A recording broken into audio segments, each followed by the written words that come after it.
Saludos compañeros, continuamos con nuestras actividades de capacitación. En esta ocasión vamos a analizar este documento denominado Guía para el Regreso Responsable y Ordenado a las Escuelas, que viene sugerido para trabajarse en esta sesión de CTFAS intensiva y lo estamos haciendo más que nada por si quedara alguna duda, ¿no? En esta ocasión, como nos dice aquí, es una guía para el regreso responsable y ordenado a las escuelas que se elaboró de manera conjunta con la Secretaría de Salud y la Secretaría de Educación Pública y más que nada recoge aportaciones de autoridades educativas locales y organizaciones nacionales e internacionales. También viene organizada de esta forma.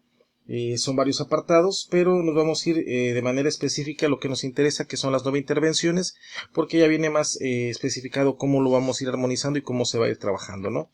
Dentro de todo esto, nos vamos a ir a la parte de la introducción, ya que aquí como nos dice que es la Secretaría de Salud con la Secretaría de Educación Pública los que elaboraron esta guía para el regreso ordenado y responsable a las escuelas, que son acciones para la atención y protección de las niñas, niños y adolescentes, así como también principales recomendaciones para organizar la reapertura de las escuelas y sobre todo cómo vamos a adaptarlos, ¿no?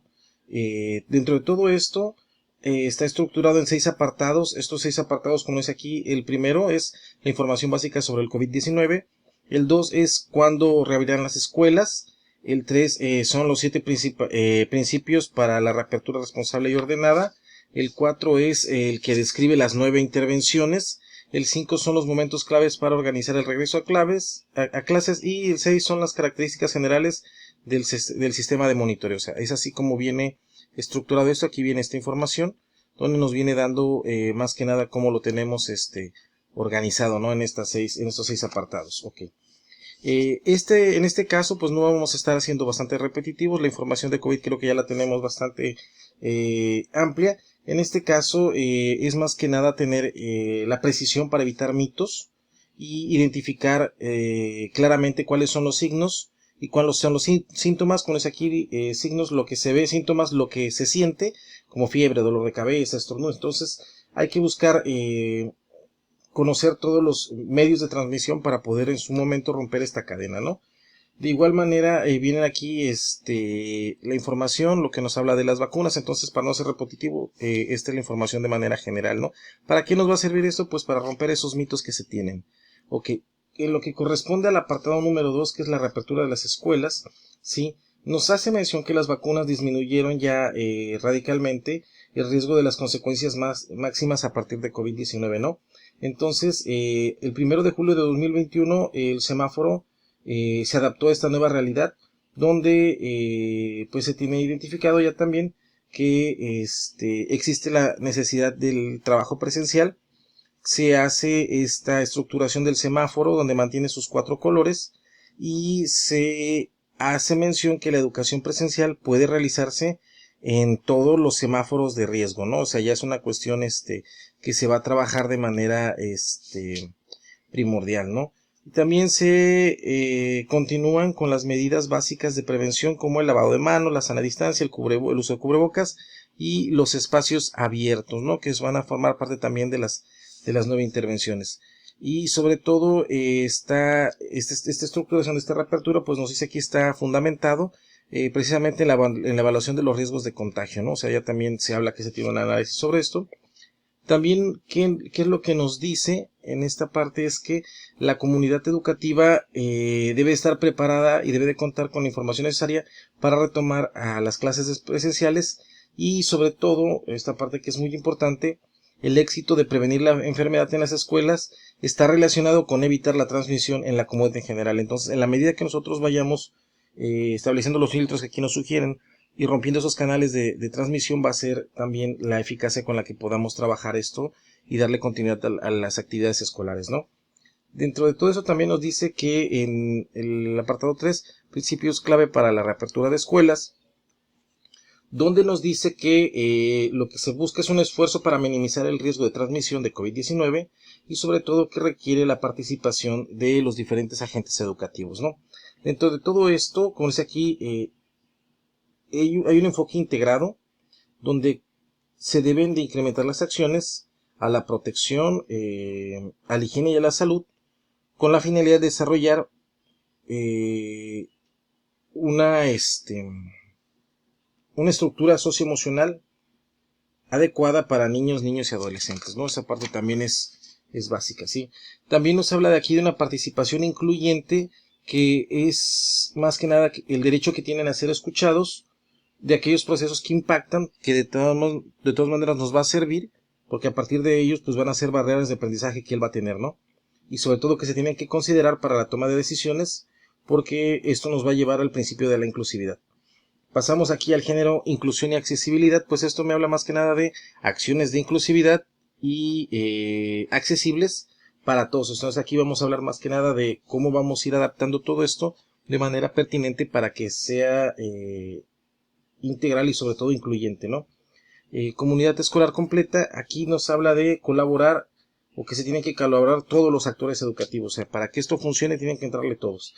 En el 5 nos dice apoyarse sobre las estructuras y equipos de trabajo existentes, pues no es otra cosa más que el trabajo colaborativo articulado entre los mismos órganos que ya se tienen al interior, que es el Consejo Participativo Escolar, el Consejo Participativo de Salud Escolar y la Asociación de Madres, Padres de Familia. Todo esto me va a permitir organizarme, ya que a final de cuentas todos estos actores están involucrados de manera directa, por lo que nos dice constitucionalmente el artículo 71, donde ya viene esta parte, ¿no? 73, perdón. Entonces, también nos habla de la fortaleza, que no es otra cosa más que la oportunidad de mejorar los sistemas de educación y de salud. O sea, es una parte muy importante que nos va a permitir todo esto, la valoración para saber de lo que se está haciendo y cómo lo podemos mejorar, para que seamos más pertinentes, accesibles, incluyentes, participativos y sobre todo protectores hoy en día, que se necesita, ¿no? En el 7 es la no discriminación, que más que nada habla de un trato digno y empático dentro de este clima escolar, para que se genere el respeto, la empatía y la solidaridad, y sobre todo contribuir a que los estudiantes eliminen o cuestionen mitos sobre el virus y sobre todo lo que se va generando a raíz de ello, ¿no? Esta parte también es primordial, que se vayan disipando para que se puedan establecer canales de comunicación bastante adecuados. En lo que viene en el siguiente apartado, la salud es primero, donde vienen ya las 9 intervenciones, se va a reforzar la operación en la escuela, fomentar las prácticas de higiene y de salud y sobre todo la promoción de la salud y la prevención de enfermedades. Como ya estamos pasando a cuestiones que van a ir de forma habitual, como lo habíamos hablado anteriormente, pues el hecho de que antes ya lo teníamos, el lavarnos las manos antes de comer, después de ir al baño, pues hoy en día va a ser todavía más habitual. O sea, el lavado de manos antes de colocarte el cubrebocas, posterior a después de cada actividad física. O sea, todo eso ya va a ser algo comúnmente regular en lo que nosotros vamos a estar haciendo, y sobre todo que se va a trasladar a un servicio educativo con la finalidad de que este se vuelva un entorno seguro. Dentro de la primera intervención viene lo que corresponde a los comités participativos de salud escolar, que estos tienen que ser creados en marzo, ¿sí?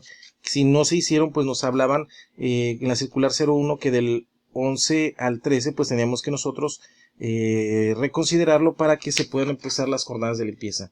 Dentro de todo esto, pues nosotros ya sabemos que está integrado por el director, 3 padres, 3 madres, tres docentes y 3 padres o madres de familia.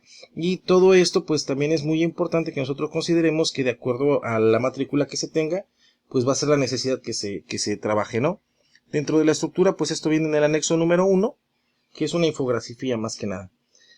También me habla aquí que las siguientes acciones que va a realizar este comité, pues es ayudar con la higiene, apoyar con la implementación, organizar las jornadas de limpieza, que esa parte es muy importante, apoyar con la organización de los filtros a la entrada de la escuela, para que a los padres, a los docentes toque la situación del salón de clases, y ya los padres pues, se utilicen también de la casa, los filtros que se van a poner en la casa, promover la participación de madres y padres de familia, comunicar permanentemente a la comunidad las medidas y promover la capacitación de las medidas sanitarias, ¿no? De esta manera también se tiene que tener en cuenta, como es aquí, la relación escuela y los centros de salud local, más que nada esto para la coordinación institucional con autoridades de salud local y sobre todo involucrarla en la participación y la supervisión, dentro de la participación de las acciones, y dentro de todo esto pues también tenemos que involucrar a la supervisión y al director, con la finalidad de que esta relación pues nos permita la remisión de personas que presenten signos y síntomas. Comúnmente, pues en comunidades esto va a ser más práctico, en zonas urbanas pues va a ser un poco más difícil porque ya las unidades médicas ya funcionan con otro tipo de sistematización, ¿no? Ya no se combinan o no se relacionan directamente con los centros escolares. Para las jornadas de limpieza, dentro de todo esto, como nos dice aquí, pues va a ser el personal directivo con el Comité Participativo de Salud, que viene siendo pues el director, los docentes, el personal de servicios y padres de familia para coordinar las acciones de limpieza, ¿no? Y sobre todo, como nos dice aquí, la jornada de limpieza prevé la reanudación, como estaba del 11 al 13 en la guía, perdón, en la circular, pues es la limpieza de todas las instalaciones, ¿no? Salones de clase, oficinas, espacios comunes, sanitarios, muebles, ventanas, aquellas superficies que se toman con bastante frecuencia, como manijas, barandales, y sobre todo dentro de todo esto, como dices, pues vamos a solicitar el apoyo de madres y padres de familia. Vamos a también coordinarse con el director y con los comités participativos de salud escolar, informar a todos los participantes de esta jornada y las recomendaciones que se van a hacer para la limpieza y sobre todo realizar esta limpieza exhaustiva, ¿no? También nos habla que las jornadas periódicas de limpieza y general de la escuela. Para esto nosotros nos dice que además de la jornada de limpieza se recomienda realizar una jornada periódica, o sea, darle una continuidad con una frecuencia en cada escuela. Se recomienda hacerla cada mes o cada 2 meses, ¿no? Entonces por eso le decíamos que esto llegaba para quedarse y tenemos que mantener este constante limpieza. De por sí ya la veníamos haciendo, ya hacíamos en todas las escuelas este proceso de limpieza al inicio del ciclo escolar, donde con los muchachos pues limpiábamos todo, salón, butacas, aulas. Entonces ahora lo que se va a hacer es realizarlo ya de manera periódica, pero sobre todo organizada y sistematizada. En el C nos dice, sí, que la limpieza diaria de las escuelas se recomienda lavar superficies, como los pisos, sanitarios, lavabos, bebederos, de los que se tengan, claro está, así como también la limpieza diaria de espacios de contacto y sobre todo tener nosotros considerado también equipos de cómputo, impresoras, todo lo que se tiene ahí a la mano con la finalidad de que se tenga considerado, ¿no? Y para la limpieza diaria del salón se recomienda la limpieza de las superficies de objetos que se tocan constantemente, como pupitres, manijas, puertas, teclados, sí, y sobre todo que el alumnado se habitúe a llevarlo esto de manera programada y regular, o sea, pasar ya a una cuestión habitual para tener una cultura orientada al cuidado y sobre todo a el trabajo, pues al método colectivo de cuidarse, ¿no? Eso, esa parte también va a ser muy importante. También el alumnado debe y el personal docente contar con un paño limpio para limpiar antes y después del uso de cada una de las instalaciones, y sobre todo tener esa situación, ¿no? O sea, que tiene que tener la infraestructura. Como dice aquí, es muy importante y viene dentro de las 9 intervenciones el trabajar con espacios que nos permitan estar ventilados. Entonces se nos pide aquí de favor que pues trabajemos en espacios donde tengamos permitido el uso ventilado y pues la entrada de luz solar, ¿no? En el caso de que usen soluciones cloradas, esto viene aquí, el que no se puede, para utilizar, perdón, espacios ventilados. En el caso de soluciones cloradas, o que hacen la combinación, ahí se les pediría no mezclar limpiadores porque se pueden llegar a generar gases tóxicos. Ya se ha dado la situación, no es algo nuevo del otro mundo, entonces por ahí nada de andar que para que se hace más potente juntar el cloro con el fabuloso y el pino, o sea, eso no lo podemos hacer, hay que checarle bien para saber qué podemos nosotros trabajar. Dentro de los filtros de corresponsabilidad, esta es una estrategia que más que nada se requiere involucrar a toda la comunidad para establecer ese entorno seguro. Entonces, a partir de aquí es como nosotros vamos a empezar a trabajar lo que nos toca a cada quien, porque como se dijo al inicio de esta guía, el éxito de esta acción va a ser la capacidad que se tenga para el trabajo organizado y sobre todo la prevención del contagio en los espacios de común convivencia de los estudiantes, ¿no? Que también nos dice aquí ya vamos a empezar a hablar de los filtros y pues tenemos que generar la participación de toda la comunidad educativa para que se promueva la credibilidad y la confianza. Dentro de todo esto, pues los filtros de corresponsabilidad es una medida preventiva que en el caso de que si se presentan síntomas, pues no asistir a la escuela y tiene que ser direccionado al centro de salud o la unidad médica en su caso, ¿no? También, ¿qué nos viene a decir todo esto? Pues que son 3 filtros de corresponsabilidad: en la casa, en la entrada de la escuela y en el salón de clases. Dentro de el filtro de casa, pues es para madres y padres de familia. Identifiquen estas situaciones, los signos y síntomas antes de ir a la escuela, y sobre todo ver esas variaciones, ¿sí? Y tomar en cuenta que dentro de todo esto, pues si esto sucede, pues deben quedarse en casa, y si no, no solamente es el estudiante, si tienen un familiar pues enfermo también, y si pasa también dentro del personal, pase que el director o el docente presentan algunos síntomas o signos, pues deben quedarse en casa, ¿no? Esta es una situación que engloba a todos de manera general, es lo que nos está diciendo. Entonces, en caso de que presenten esas situaciones, pues como dice aquí, hay que quedarse en casa, ¿eh? Ok. ¿Qué más nos está diciendo? Que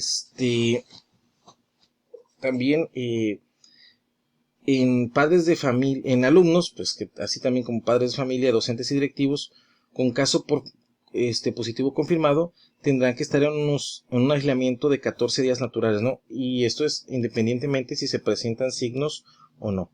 También, ¿qué es lo que nos dice aquí en el puntito número 3?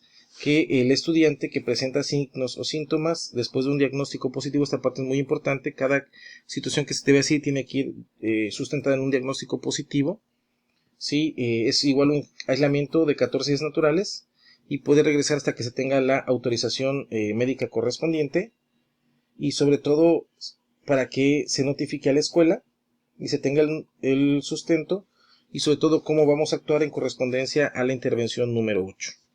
Dentro de lo que nos dice en el filtro de la entrada de la escuela, es fundamental como medida de prevención, lo que se busca es prevenir los contagios, y se adiciona a toda la persona que entra a la escuela. Toda la persona que vaya a entrar a la escuela tiene que pasar por este filtro, ¿no?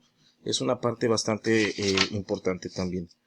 ¿Qué es lo que más nos dice aquí? Que para implementar también adecuadamente este filtro, con antelación se deberá involucrar a todos los integrantes del Comité Participativo de Salud Escolar, capacitarlos, ¿sí? Principalmente en aquellos que participan en la cuestión de los filtros, cómo lo tienen que hacer, organizar los espacios, los materiales que van a utilizar, instalar el filtro en cada uno de los accesos de la escuela, adicionar un espacio donde podrán aislar alumnos que presentan algún síntoma, ¿sí? Y tomar previsiones para lograr una comunicación adecuada. O sea, también procedimiento de cómo lo vamos a realizar. Miren, 3 preguntas clave que las podemos sistematizar todavía más fácilmente en medida de cómo organicemos estos filtros. Y me dice pues que debemos organizar el acceso a la escuela para que sea ágil y sin aglomeraciones, dar la bienvenida y realizar las siguientes preguntas. De igual manera nos dice que cuando sea posible, pues vamos a hacer el uso de termómetros infrarrojos. Las preguntas pues son bastante simples, o nos andaba pasando es: ¿tienes fiebre o temperatura? ¿Tienes tos y te duele la cabeza? Por eso va a ser muy importante concientizar a los estudiantes que nos digan esta información, porque derivado de ello va a ser pues la capacidad que tengamos nosotros también para reaccionar. En el inciso E nos pide que se van a revisar que todas las personas que ingresan a la escuela porten un cubreboca y lo hagan de manera correcta. También en el F dice que se va a monitorear que todo el alumnado y personas que asistan a la escuela pues se laven las manos o utilicen el gel, ¿no? Como nos dice el anexo número 2. También se va a buscar asegurar que el alumnado se incorpore directamente al salón o al lugar determinado después de haber llegado a la escuela y lavarse las manos, ¿no? Y en el H, que cuando se trate de un educando, deberá notificarse a la dirección para que se los localice a los padres de familia, y en este caso pues se haga el traslado, ¿no? Si esto ocurre durante la jornada.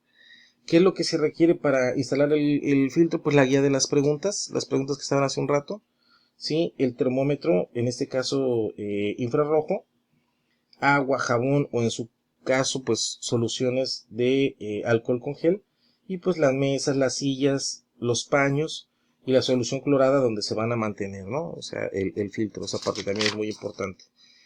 También van a utilizar papel higiénico o desechables, ¿sí? Y un bote de basura con bolsa. Todo eso tenemos que tenerlo considerado porque va a ser material que vamos a utilizar. Dentro de la instalación del módulo del filtro, pues nos habla que las personas tienen que estar 20 minutos antes, contar con una mesa escritorio, sillas para los encargados con una distancia de 1.5 metros, y tienen que ser limpiadas cada 4 horas. El personal designado para estas actividades pues deberá utilizar el cubreboca correctamente, ¿sí? Y sobre todo, como dice el anexo número 3, el filtro que deberá estar a cargo por las personas deberán desempeñar sus funciones y recibir una capacitación. Para eso es muy importante que se dé seguimiento. Deberá instalarse un filtro escolar, ¿sí? Un filtro en la escuela. Dentro de todo esto nos dice que van a tener que guardar una sana distancia de por lo menos 1.5 metros, como se tiene aquí, y evitar las aglomeraciones, y sobre todo establecer flexibilidad para los horarios, ¿no? Todo eso pues más adelante los vamos a tener. Esto más que nada para tener entradas escalonadas, ¿no? Puede ser unos que entran a las 7, otros entran a las 7:30 y otros entran a las 8, y de esa manera pues puede tener ese espacio, ¿no? También nos habla aquí que hay actitudes que se deben asumir en la comisión responsable de filtro, que es iniciar saludando a la niña, sonrisa, entusiasmo, contacto visual, para que tengamos esa empatía, plantear la guía de preguntas de forma amigable, hablando de forma pausada para que sea entendible, mostrar calidez, agacharse pues si se trata de alguien pequeño, ¿no? Para que se sienta en armonía y sobre todo en inclusión, ser amable, ser respetuoso, ¿sí? Todo esto también es bastante importante para que se pueda tener ese acercamiento. Y sobre todo, como decía aquí, tener una actitud comprensiva si padres de familia, ¿sí? Y indicarles el por qué estamos llevando a cabo esta revisión médica. Platicar con aquellos alumnos que presenten síntomas y sobre todo si insisten en quedarse, pues hacerles comprender el por qué no se pueden quedar y sobre todo que deben de permanecer en casa. Algo muy importante aquí es que por ningún motivo podemos revisar físicamente a los niños, ojo, ¿sí? Ni desviarlos ni llevarlos a un lugar apartado, o sea, eso también tenemos que tener mucho cuidado. No gritar ni amenazar y sobre todo, una vez terminada la entrevista, agradecer su cooperación. En lo que corresponde a identificación de los síntomas en el filtro escolar, pues que nos habla que si al momento de realizar el filtro un estudiante presenta síntomas sospechosos de enfermedad respiratoria, pues deberá ser separado del grupo, un área preventiva, y sobre todo en el tiempo en el que se le explica el porqué de la situación deberá llamarse a su padre para que se le den las siguientes indicaciones, ¿no? Explicar los síntomas que está manifestando la persona o el niño, ¿sí? Y sobre todo solamente un profesional de la medicina puede diagnosticarlo, ¿no? Entonces, para que se lleve a esa situación deberán llevar cuanto antes a su hijo a una unidad médica. La madre tendrá la obligación de informar el diagnóstico a la escuela en un término no mayor a 48 horas, ¿sí? Así como proporcionar el domicilio y donde pueda localizarse, ¿no? También nos dice aquí que si no se localiza el padre de familia, deberá mantener al estudiante en la escuela en un sitio limpio, cómodo e iluminado.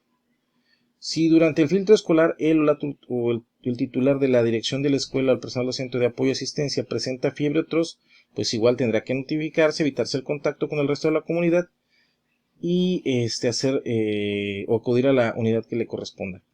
La comunidad, en el C, los miembros de la comunidad escolar no deben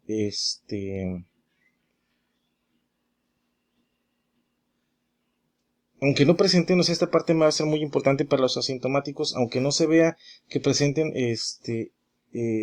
sintomatología, si ya están detectados, pues no pueden permanecer, pero en este caso, aquellos miembros que, pues, como es aquí, que no van a presentar esos signos, por eso va a ser muy importante diferenciarlos, pues vamos a poder seguir trabajando, ¿no? En el filtro del salón de clases, pues es más que nada responsabilidad del docente, y porque si se protege a sí mismo, también protege a la comunidad. El objetivo de todo esto es identificar la presencia de síntomas y signos de enfermedades respiratorias en alumnos y docentes y directivos, ¿no? ¿Para qué se hace todo esto? Porque si después de llevarse a cabo el filtro en casa y el filtro en la entrada de la escuela no se hubo esa detección, o se llegara a dar la detección de síntomas o signos durante la jornada, que ese es el objetivo, pues para eso se instaló este filtro de clases, el salón de clases, para tener ese monitoreo, ¿no? Aquí nos viene cómo vamos a ir haciendo ese reforzamiento.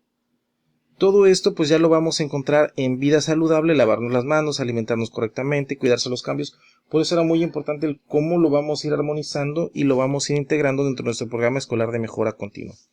Dentro de la segunda intervención que nos habla mantener las manos limpias, no es otra cosa más que nos habla de el lavado de manos como práctica frecuente durante la jornada escolar para prevenir pues el COVID-19 y otras enfermedades. Ya lo veníamos hablando. Entonces, para todo esto, pues, ¿qué tenemos? Pues la escuela debe contar con agua y jabón o gel, toallas de papel y depósitos de basura, ¿sí? Tenemos también que dentro de la tercera intervención viene la vacunación del personal educativo. Para esto ya se manejan las fechas y sobre todo aquí nos tienen algunos características de personas que pueden tener mayor complicaciones para que nosotros podamos ir identificando a los docentes de nuestra plantilla escolar que van a tener esta situación, por lo que se pueden generar dificultades, ¿no?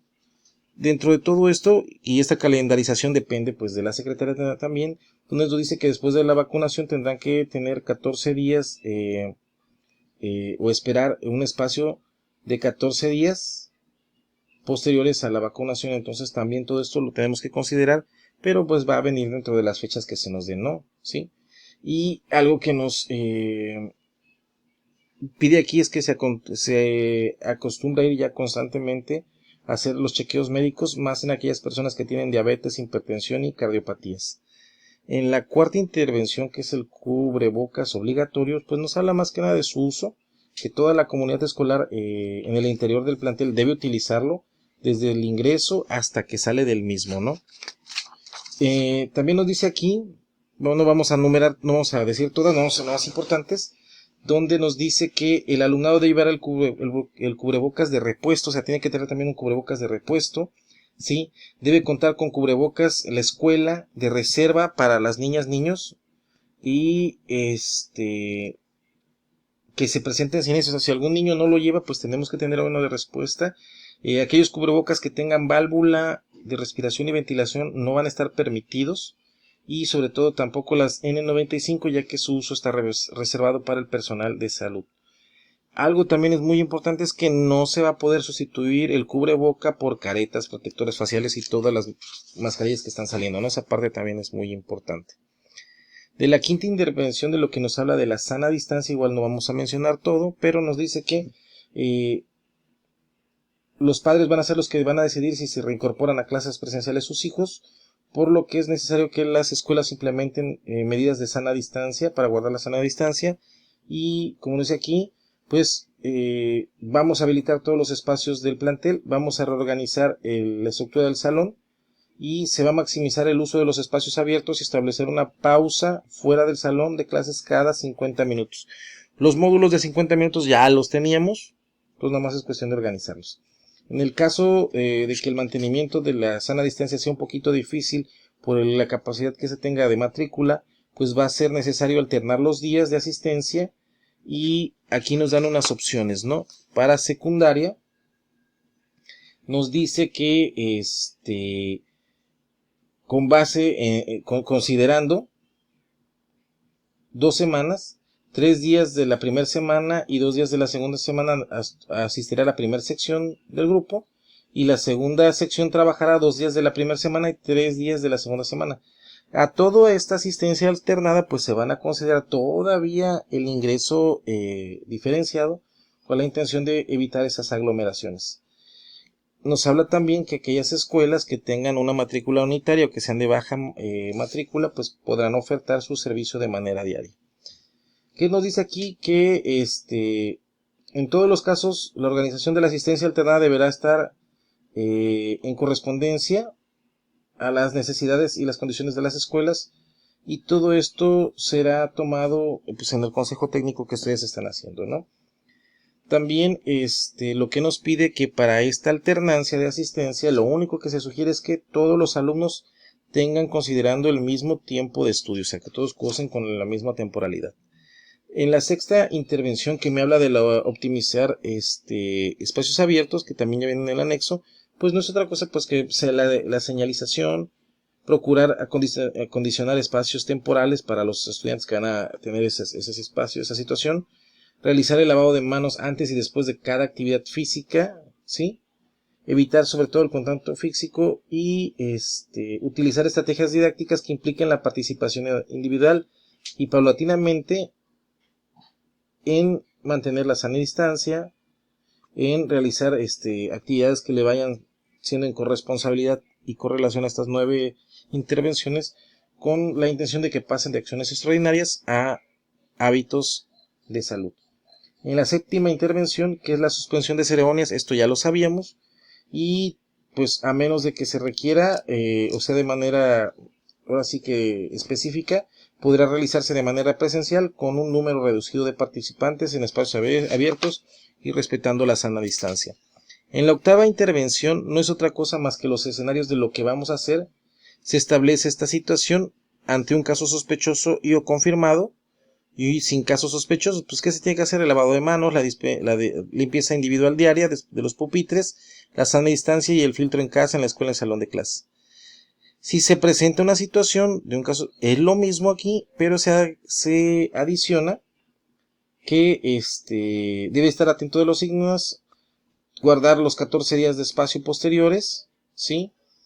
Checar que se tenga el esquema completo de vacunación. Vienen ya ahí acciones definidas para ir tomándolo en cuenta, ¿no? En la novena intervención me habla del apoyo socioemocional, que no es otra cosa más que gestionar ambientes de escucha y que me van a servir para identificar la expresión de las emociones y sobre todo a sobrellevar el estrés que tienen los estudiantes. Y para eso pues van a trabajar con el fichero de cuidar de otros, es cuidar de sí mismo, estas herramientas de soporte, que lo que buscan es que se reconozcan a sí mismos y tengan la capacidad de generar vínculos afectivos, situación que ha estado pues por el distanciamiento se fractura, porque el vínculo afectivo se lleva a través de la interacción presencial presencial de las personas, y pues hoy en día con esta segmentación pues esto se ha cortado bastante, ¿no? Ese vínculo. Dentro de todo esto también me dice que se tienen que tomar temas de capacitación al personal docente para tratar pues la salud mental y adolescente durante toda esta situación que se están dando, y promover tanto en familias como docentes que hablen sobre sus emociones con la intención de generar un ambiente de confianza. Todo esto también ya lo vimos como antesala en el taller intensivo de capacitación docentes. Aquí se está retomando. ¿Por qué? Porque también se hablaron pues anteriormente pues que se tenía miedo al contagio, al pánico, temor a salir de casa, miedo que tienen los cuidadores de enfermarse, la ansiedad de separarse de las figuras principales. O sea, todo esto le está afectando al niño, y lo que tenemos que hacer es que a través de los trabajos que se hacen y las experiencias que se tienen es que tengan la capacidad de identificar el cómo se sienten para que ellos puedan normalizar el cómo van a tener experiencias y cómo van a atender las emociones que no sean placenteras. Esta parte va a ser muy importante porque a partir de ahí vamos a poder generar la resiliencia, ¿no? Que pueda adaptarse a esas situaciones que no sean favorables. ¿Qué tan resiliente es? También nos va a decir aquí que se va a favorecer la expresión de emociones a través de técnicas, juegos y preguntas con la intención de una búsqueda intencionada de los malestares emocionales. Entonces se va a interiorizar aquello que está generando afectaciones en el estudiante para que pues se pueda trabajar, ¿no? Hacerlo consciente, que él se dé cuenta. Aquí vienen también propuestas que se pueden realizar. Esta es la que más me gustó, es identificar expectativas relacionadas a sus medios y preocuparse sobre todo si consideran que habrá cambios en la etapa actual de desconfinamiento. Entonces, muchos tienen miedo a regresar. ¿Por qué les pasa ese miedo? ¿Por qué sucede? Entonces, en la medida que lo podamos nosotros solventar, pues va a ser en la medida que ellos lo puedan digerir también. Algo que nos pide aquí es que todo eso que se está dando, evitar estigmas de aquellas personas que hayan presentado la enfermedad, que tengan familiares que hayan enfermado o fallecido, prevenir la discriminación. Pues para todo esto pues vamos a llevar a cabo el manejo de situaciones aplicando los protocolos que se tienen para el acoso escolar. Dentro de todo esto pues me dice que voy a fortalecer o debo de fortalecer la confianza entre alumnos, cómo ellos van a expresar sus emociones, y a pesar de que pase todo eso tienen que seguir manteniendo la sana distancia. Y sobre todo que también tengan en cuenta que el malestar emocional puede generar ausentismo durante la primera semana. O sea, cabe la posibilidad de que durante la primera semana no tengamos tanta asistencia y esta se vaya, conforme va avanzando, pues se vaya incrementando, ¿no? Y también es necesario, como lo dice aquí, tener en cuenta que si persisten estos cambios de conducta o afectaciones emocionales en algunos estudiantes, pues va a tener que ser necesario pues canalizarlos, ¿no? Viene también aquí acciones que nos sugieren cómo mantener el contacto constante con padres de familia y tener en cuenta signos de alarma. En secundaria, ¿cuáles son los signos de alarma que nos dicen? Pues que van a ser más agresivos, más irritables, que generan autolesiones, peleas constantes, ideas de desesperanza, muerte. Entonces, todo eso también lo tenemos que tener considerado, porque si no, vamos a tener esa parte de esta afectación. Y como sabemos que el aprendizaje va de la mano con el sistema límbico, pues si no se le generan experiencias agradables sobre ciertas acciones, pues muy difícilmente las va a hacer repetitivas o se las va a apropiar, ¿no? En el apartado 5 vienen 5 momentos clave para el regreso, que aquí están, que es el preparativos, coordinar acciones de información y recursos, días previos al inicio, informar lo que vamos a hacer, cómo vamos a hacer ese regreso a clases. Ya viene aquí cómo vamos a trabajar los filtros, cómo vamos a trabajar las entradas, cómo lo vamos a hacer todo esto, cómo vamos a hacer el primer día de clases. No olvidemos que el día 30 tienen que votar tienen que expresarnos los padres de familia si van a decidir sus hijos que asistan o no asistan de manera presencial, ¿sí? La primera semana de clases es reforzar estas medidas individuales, y el resto del ciclo escolar pues es en la medida que esto lo vayamos haciendo paulatino, ¿no? Lo vayamos continuando. Esta parte también va a ser muy importante. Y sobre todo este cuadrito, que es una propuesta de articulación que se me hace, o sea, ya prácticamente viene aquí ya todo hecho con estos 5 momentos en preparativos. ¿Qué vamos a utilizar? Primera, segunda y tercera intervención. Días previos al inicio, pues igual, primer día de clases, primera semana de clases, resto del ciclo escolar. Entonces ya viene hasta el nombre y apellido de cuáles van a ser las intervenciones que vamos a utilizar. Para esto nos podemos ir a lo que trabajamos en la sesión número 2 de la guía de CTE, donde ya nosotros sistematizamos esta información en correspondencia a las 9 intervenciones, cómo los vamos a ir implementando en el ámbito de aprovechamiento académico y asistencia de los estudiantes y avance de los planes y programas. Entonces viene esto ya bastante hermosamente articulado, simplemente para que ya nosotros lo implementemos, considerando, como nos dice aquí, lo que nos dice en el anexo número 6, que es una lista de verificación. Es lo que se les comentaba, que pues lo hiciéramos en un checklist con la intención de irlo haciendo más práctico. Y tenemos este sistema de monitoreo, que no es otra cosa más que el uso de herramientas tecnológicas. Tenemos algunas escuelas que pues carecen de toda esta situación y pues va a ser un poquito difícil hacerlo, pero no es otra cosa más que ir sistematizando datos de cómo, pues de la situación estadística de escuelas que regresan a actividades presenciales, la información de la asistencia de los alumnos, sus principales motivos de inasistencia, las condiciones sanitarias que se tienen y la evolución histórica del regreso a clases, ¿sí? Todo esto pues se va a generar de manera automática cuando se vaya nutriendo la plataforma, para generar un análisis integral a nivel nacional o municipio, como estén. Vienen las bibliografías, los anexos, que más que nada ese anexo 1 pues ya lo tenemos, que es la infografía de los consejos participativos de salud escolar. Técnica de lavado de manos, es muy importante que esta pues ya los podemos imprimir. Se pueden imprimir en opalina o en algún papel adhesivo para que ya los podamos pegar, por si no lo queremos.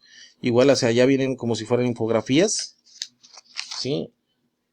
Esta parte que nos va a servir para distribuir. Cómo elaborar el cubrebocas, ¿sí? Porque sabemos que tenemos que tener un cubrebocas. Cómo hacer la señalización. Y a la parte que quería llegar, que es pues aquí nada más como un checklist, ¿no? Lista de verificación de sugerencias, pues si se tiene o no se tiene, ¿no? Sí, no, sí, a cada uno de los indicadores, procurar que se retire diariamente y se elimine de forma segura. Entonces, el checklist diría, por ejemplo, ¿no? Se retira diariamente y elimina la basura de manera seguida, de manera segura, sí, no. Otro que diría es: se enseñan buenas prácticas de higiene a los niños y niñas, sí, y cómo se va a hacer el indicador. Se realizan el lavado de manos o uso de gel de manera frecuente. Se brinda la información sobre el uso adecuado del cubrebocas casero. Entonces, De esa manera podemos ir manejando esto como una lista de cotejo con la intención de que se pueda trabajar. Y tenemos este material audiovisual que se puede ir trabajando para que se vea ese regreso seguro a clases. Pues bueno, compañeros, de manera general es todo. Espero les sirva bastante este video, que no es otra cosa más que de manera específica cómo se van a trabajar ya las 9 intervenciones. Estamos en comunicación y esperamos a ver si podemos tener una sesión de manera bastante breve y rápida de trabajar el armado de su programa escolar de mejora continua, ya considerando lo que nos dice esta guía para el regreso responsable y ordenado a clases, con lo que nos dice la guía de CT de fase intensiva y con lo que nos sugiere el taller intensivo de capacitación docente. Bueno, compañeros, estamos en contacto, espero les sea de bastante ayuda, como se ve diciendo, y estamos en comunicación para los siguientes videos, porque le digo, la intención es armar un excelente programa escolar de mejora continua para que también se sienta la descarga administrativa de la cual hemos estado hablando. Ahora sí, señores, terminamos. Adiós.